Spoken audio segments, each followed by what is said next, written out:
জয় গুরু।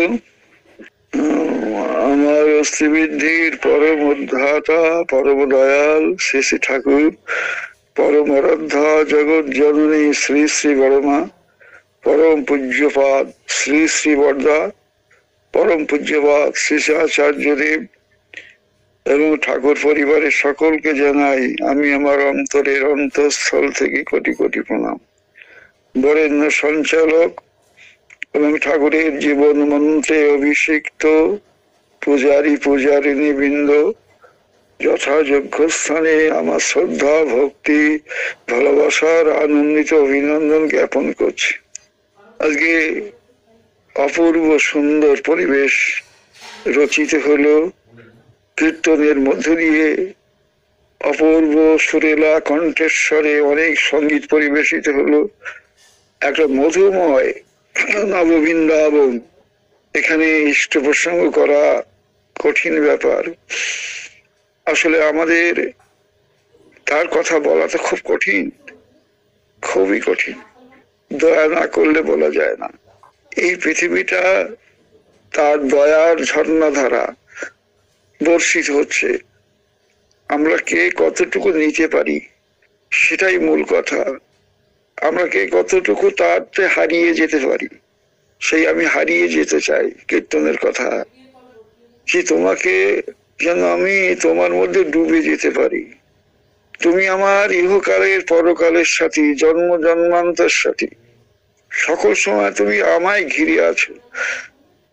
আমি অফিসে যাই, আদালতে যাই, স্কুলে যাই, কলেজে যাই, আমি বহির দেশে চাকরি করতে যাই, আমি যখন যে কাজ করি না কেন তুমি তো সকল সময় আমার কাছে কাছে থাকো, সাথে সাথে থাকো। সে সময় তো আমার আত্মীয় স্বজন, পাড়া প্রতিবেশী, ভাই বন্ধু, পিতা মাতা, আপনজন তো কেউ থাকে না, কিন্তু তুমি থাকো আমার সাথে। আমার নিঃশ্বাস প্রশ্বাসের সাথে তুমি থাকো, বাতাসের মতন তুমি আমার সাথে থাকো।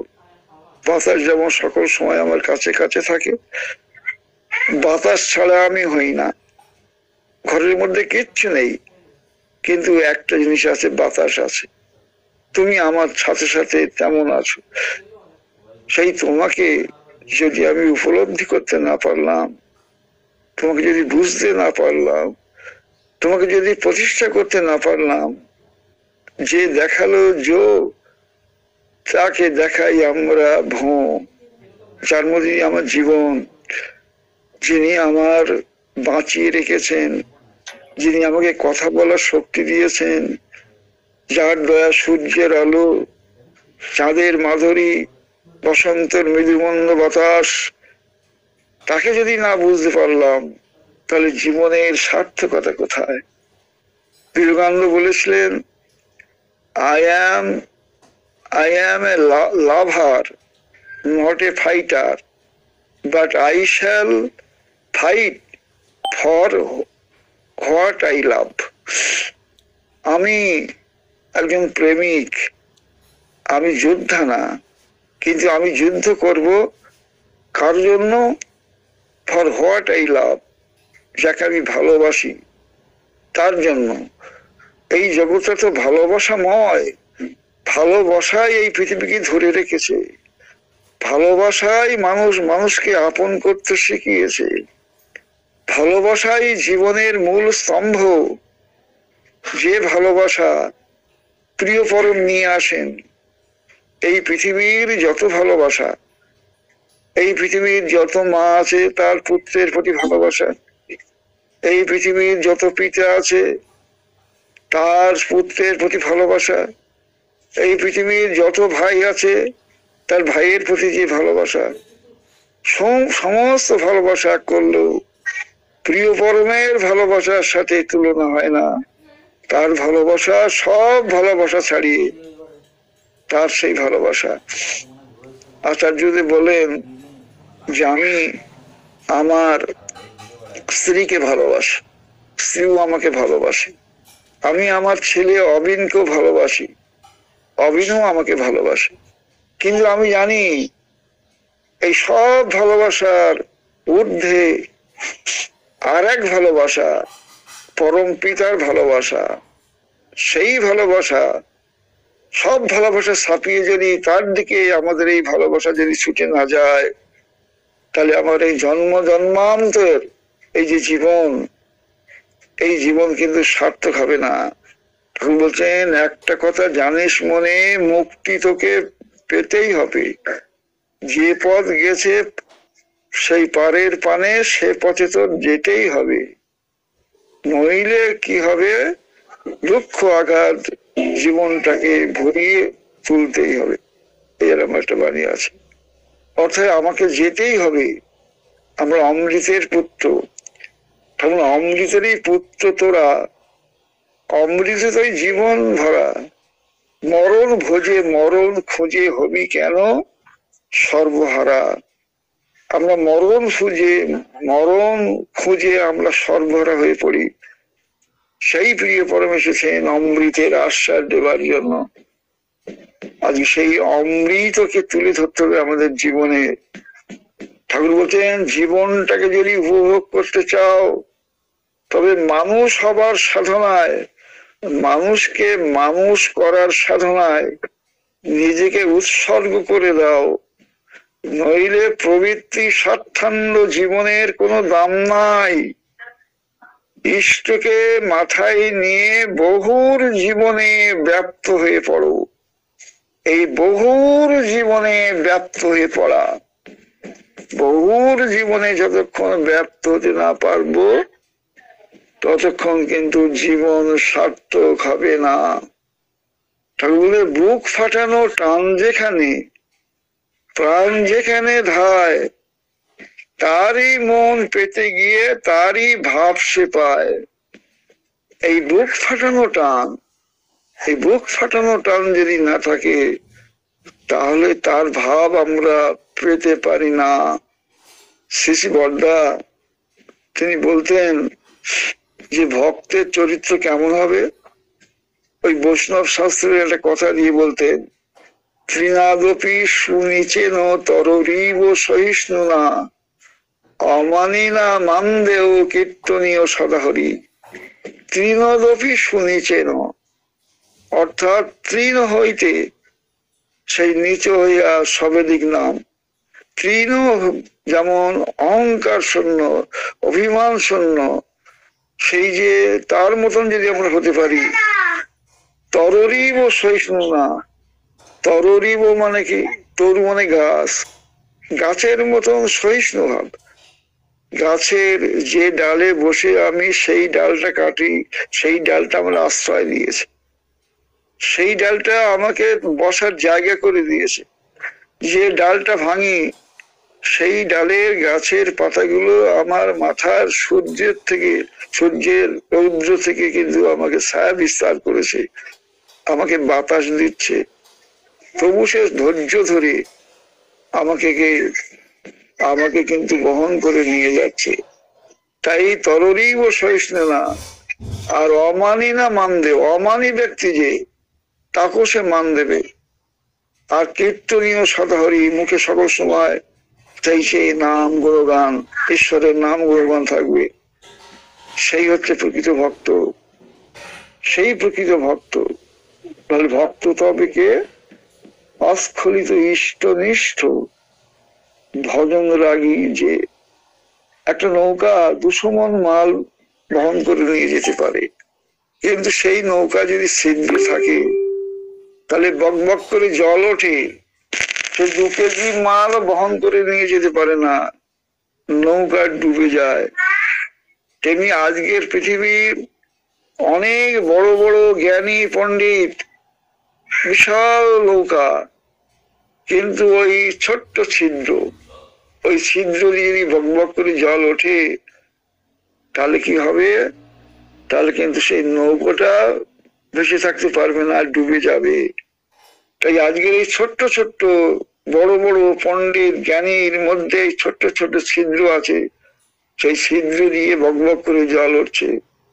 কিন্তু সেই ছিদ্রটাকে যদি গুজা মেরে দেওয়া যায়, রিপু করে দেওয়া যায়, তাহলে সেটা কিন্তু বন্ধ হয়ে যায়। তাই প্রেম ভক্তি ভালোবাসার গোঁজা দিয়ে আমাদের এই ছোট্ট ছোট্ট ছিদ্রগুলো যদি বন্ধ করে দিতে পারি, তাকে ভালোবাসার মধ্য দিয়ে আমার জীবনটা যদি সার্থক করে তুলতে পারি, তাহলে কিন্তু আমাদের জীবনটা কিন্তু সার্থক সুন্দর হবে। সেই মহাজ্ঞানী মহাপণ্ডিত যে ভীষ্ম, ঠাকুর বলেছিলেন, ঠাকুরের কাছে প্রশ্ন করল, ঠাকুর আজকের যুগে অনেক মহাজ্ঞানী পণ্ডিত আছে, তারা পুরুষোত্তমকে তো চিনতে পারে না, মহাপুরুষকে চিনতে পারে না, অবতার পুরুষকে ধরতে পারে না, তার কারণটা কি? তখন ঠাকুর বলেছিলেন, মহা পণ্ডিত জ্ঞানী হলেও তাদের ভিতরে থাকে কিছু কিছু গাঁট থাকে, এই গাঁটের জন্য তাকে চিনতে পারে না, ধরতে পারে না, অনুভব করতে পারে না। যেমন মহামতি ভীষ্ম, মহাপণ্ডিত মহাজ্ঞানী জিতেন্দ্রীয় পুরুষ, তার মধ্যে গাঁট ছিল। কি গাঁট? সে গাঁট ছিল, সে মনে করতো আমি দুর্যোধনের অন্নদাস, দুর্যোধনের অন্নদাস, তা যার আমি অন্নদাস তার বিরুদ্ধে যাব কেন? এটা তো অধর্ম। কিন্তু সে জানতো না এই পৃথিবীর প্রকৃত অন্নদাস আমরা কার? প্রকৃত অন্নদাস কার? যিনি বিশ্ব ব্রহ্মাণ্ডের মালিক, যিনি, যার দয়ায় পৃথিবীটা চলছে, যিনি সমস্ত পৃথিবীর মানুষকে ধরে রেখেছেন, বাঁচিয়ে রেখেছেন, সেই তিনি, যিনি, আমরা তো তারই অন্নদাস। তিনি অন্ন দিচ্ছেন বলে আমরা অন্ন খেতে পাচ্ছি, এটা বুঝতে পারেনি। দুর্যোধনের অন্নদাস এই বুঝেছিল। যদি মহামতি ভীষ্ম তিনি যদি দুর্যোধনকে বোঝাতেন, তিনি যদি কৌরব পক্ষে সমর্থন না করতেন, তিনি যদি পাণ্ডব জানতেন পাণ্ডবরা তারাই ধর্মানুরাগী, তারা সঠিক পথের সন্ধান করছে এবং তাদের পক্ষে যিনি আছেন তিনি পুরুষোত্তম শ্রীকৃষ্ণ, এই জানা সত্ত্বেও ওই গাঁট থাকার জন্য সমর্থন করতে পারেনি। মহাজ্ঞানী জ্ঞানী পণ্ডিতদের মধ্যে এই গাঁট থাকে। ঠাকুর বলে, ভিত্তরিতেই ভাবলি আপন ভর্তারে বাদ দিয়ে, ভর্তার দাম ভৃত্য যোগায় দেখ কৃতজ্ঞ চেয়ে। তিনি ভর্তা, আমরা তার ভিত্ত। জীব নিত্য কৃষ্ণ দাস ইয়া ভুলি গেলা, সেই মায়া পিশাচিতায় গলায় বেড়িলা, আমরা তার নিত্য দাস। এই মুহূর্তে, যে মুহূর্তে ভুলে যায়, সেই মুহূর্তে আমাদের জীবনে দুঃখ কষ্ট লাঞ্ছনা আমাদের জীবনে নেমে আসে। মানুষের জীবনে দুর্ভাগ্যের আগম সঙ্গী তখনই নেমে আসে যখনই সেই নেমে আসে আমাদের প্রতি অশ্রদ্ধা, ঈশ্বরের প্রতি অশ্রদ্ধা, সের প্রতি বিতৃষ্ণা। আজকে সের প্রতি বিতৃষ্ণা জন্মে দেওয়া হচ্ছে সমাজে, রাষ্ট্রে, সর্বত্র। তাই মানুষ বড় হওয়ার সাধনা দিন দিন হারিয়ে যাচ্ছে। কারণ সেও যারা বড়, যারা তাদের বিরুদ্ধে যদি বিক্ষোভ দ্বন্দ্ব হয়, তাহলে বড় হওয়ার ইচ্ছাটাই মানুষের জীবনে থাকে না। তাই মূল জায়গার থেকে আমরা সরে গিয়েছি। সভ্যতার চরম সংকট চলছে, হাতে হয়েছে ঘা, পিঠে লাগাচ্ছে মলম, আমাকে রোগ সারবে? আজকে আমরা একজন আর একজনকে আমরা অভিযোগ করি, তেলের শিশি ভাঙলে পরে খুকুর পরে রাগ করো, তোমরা যেসব বুড়ো খোকা ভারত ভেঙে ভাগ করো, তার বেলা তেলের শিশি ভাঙলে খুকুর পরি রাগ করি, কিন্তু আমরা যে ভারত ভেঙে ভাগ করে ফেললাম তার জন্য কে দায়ী?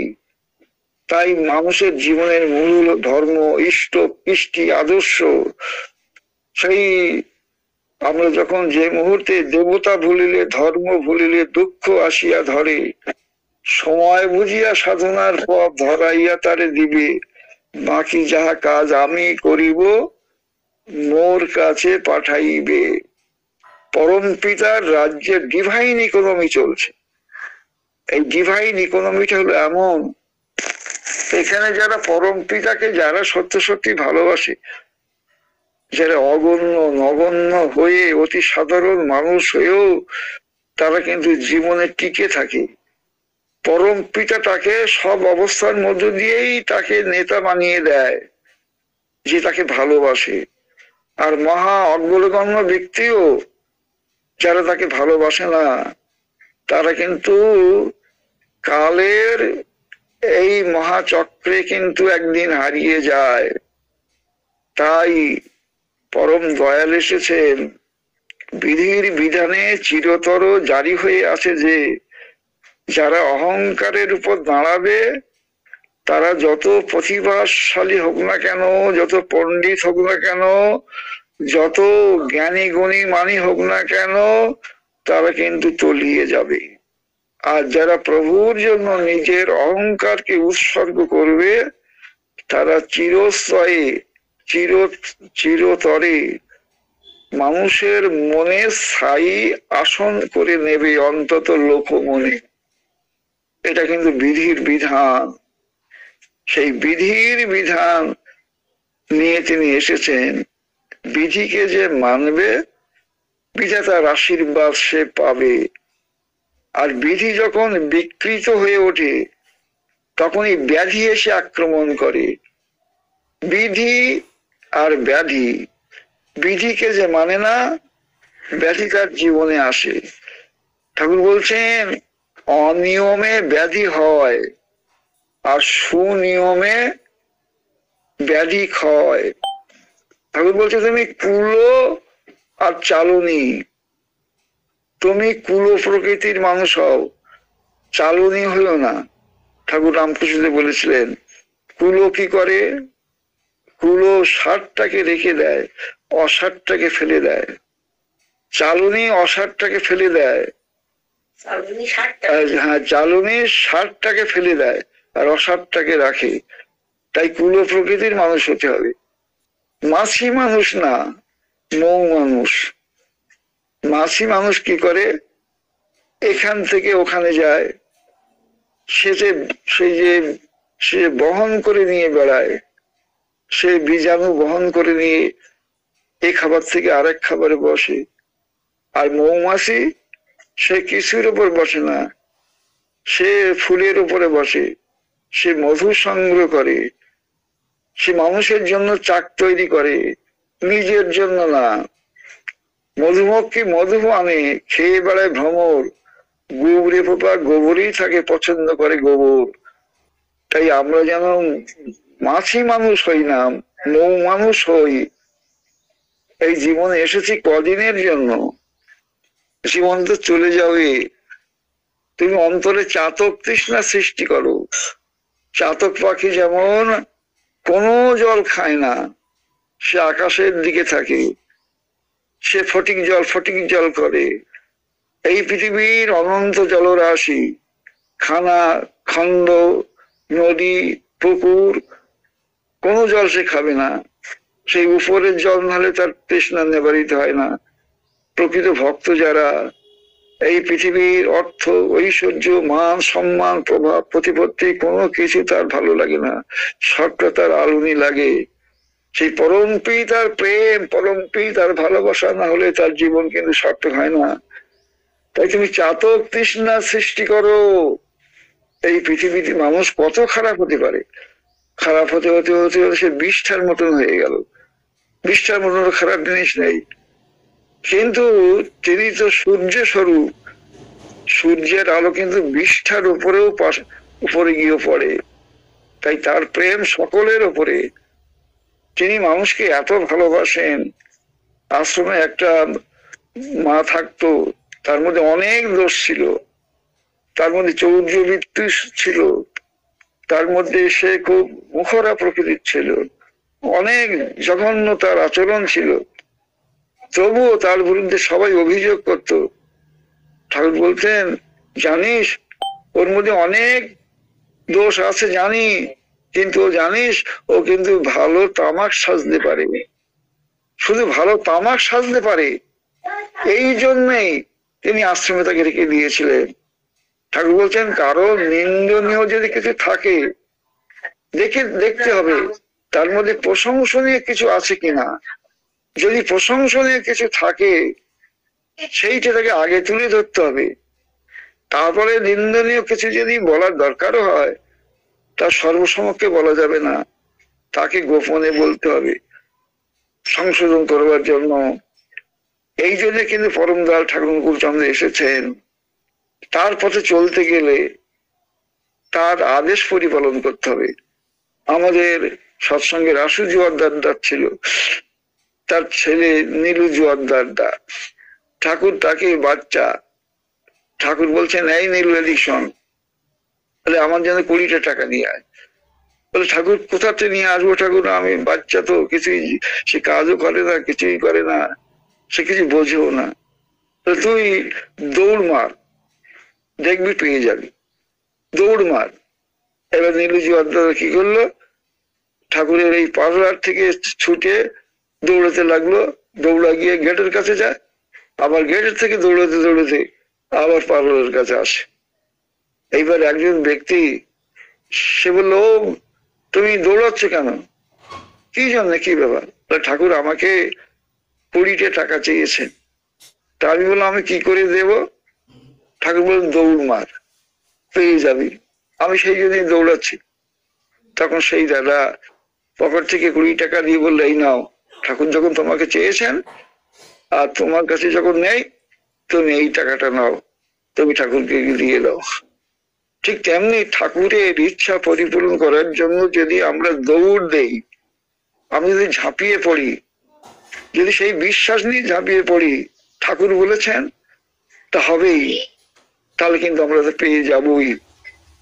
তিনি যখন ভার দেন আমাদের, তিনি যে ভার দিয়েছেন করিয়া দিয়েছেন সোজা, আর আমি যে ভার জমিয়ে তুলেছি সকলই হয়েছে বোঝা। তিনি যখন আমাদের ধার দেন তিনি সেটা সোজা করে দেন, তার কাজ যখন আমরা করি সেটা সোজাই হয়। আর যখন আমরা নিজেদের যে ভার আমরা জমিয়ে তুলি সেই ভার আমাদের কাছে বোঝা স্বরূপ। তাই আমরা যেন মানুষের বোঝা না হই, আমার বুঝ যেন বোঝা না হয়ে দাঁড়ায়, তাকে নিয়ে চললেই কিন্তু এটা সম্ভব হয়।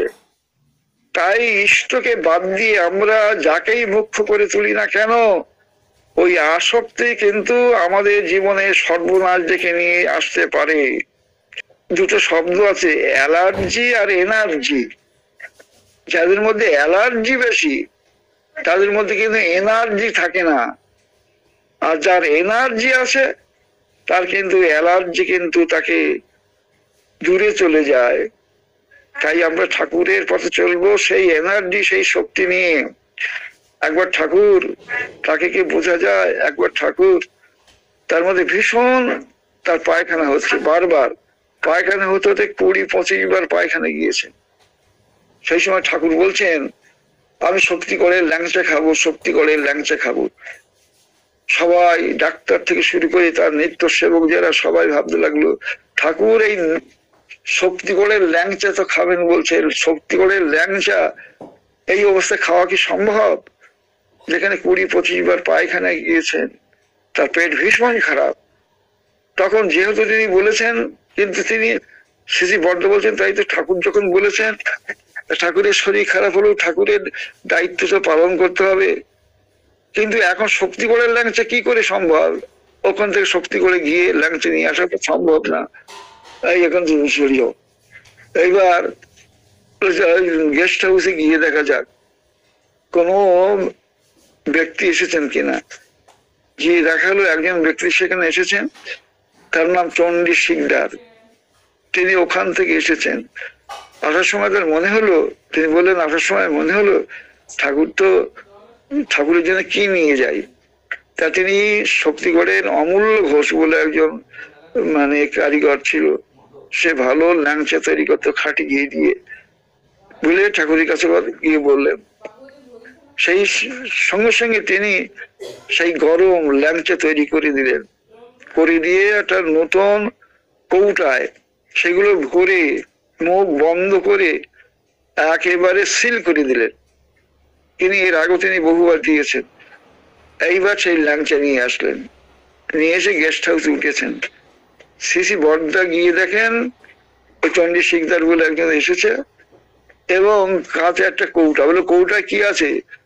বলে ল্যাংচা আছে। তা বলে শিগগিরই নিয়ে চলো, ঠাকুর চাইছেন। এই ল্যাংচা নিয়ে গিয়ে ঠাকুরকে দেওয়ার সাথে সাথে ঠাকুর বলছেন শিগগির নিয়ে খোল। খুলে তাকে একটার পর একটা দিচ্ছেন, আর ঠাকুর ভক্তের দান, তিনি একটার পর একটা খাচ্ছেন, আর কি তেন আনন্দ। এইবার শ্রী বড়দা মনে করলেন যে ঠাকুর এতবার পায়খানা গিয়েছেন, তারপরেও এই ল্যাংচা খাচ্ছেন, কি হবে তার ঠিক নেই, ডাক্তারের নিষেধ। তিনি কি করলেন, হাত পাতলেন, হাত পাতলেন প্রসাদ স্বরূপ নেওয়ার জন্য। শ্রী ঠাকুর প্রসাদ স্বরূপ দিলেন। শ্রী বড়দা ইঙ্গিত করলেন সবাইকে, এই তোরাও হাত পাত। তারাও হাত পাতল, যাতে ঠাকুরকে রক্ষা করা যায়, এই সবটা না খান। এইবার ঠাকুর সেই ল্যাংচা হাতে দেওয়ার সাথে সাথে বললেন, সোনামণি কেমবা লাগলো তা কিন্তু বলতে পারবে না, এইবার তা কিন্তু বলা যাবে না, চুপিসারে খেয়ে নাও। এইবার মুখে দিয়ে দেখেন সেই ল্যাংচা, একে গরম ল্যাংচা, তারপরে কৌটা বন্ধ করে দিয়ে সিল করে দিয়া, সেই বন্ধ করে দেওয়ার ফলে সেই ল্যাংচা পচে গিয়েছে, টুকু হয়ে গিয়েছে, মুখে দেওয়া যায় না, আবার মুখে বলা যাবে না, কেমন লাগবে বলা যাবে না, কেউ কোনো বলতে পারলো না। ওই কোন রকমে গলা ধরণ করলেন, আর ঠাকুর বাকিটা খেলেন। পরদিন ঠাকুর সুস্থ হয়ে গিয়েছে। এইবার ঠাকুরের কাছে জিজ্ঞেস করা হয়েছিল, ঠাকুর আপনি এই ল্যাংচা খেলেন কি করে? তখন ঠাকুর বলেছিলেন, জানিস ভক্তিতে বিষ ও অমৃত হয়ে যায়, ভক্তিতে বিষ অমৃত হয়ে যায়। মূল হলো সেই ভক্তি। সেই ভক্তির সাধনা করবার জন্য আচার্যদেব চাইছেন যে আমরা যেন ভক্ত হই। বক্তারা ফুরিয়ে যায়, ভক্ত ফুরিয়ে যায় না। তাই সেই ভক্তির সাধনা করি। ভক্ত আচার্যদেব পরম ভক্ত, ভক্তের অনুসরণ না করলে ভক্তি জাগ্রত হয় না। আসুন সেই পথে যাত্রা শুরু করি, জীবনটা সার্থক করি। এই জীবন পেয়েছি, কদিনের জীবন চলে যাব, এই জীবন যেন আমরা লগ্ন ভ্রষ্ট না হই। জয় গুরু।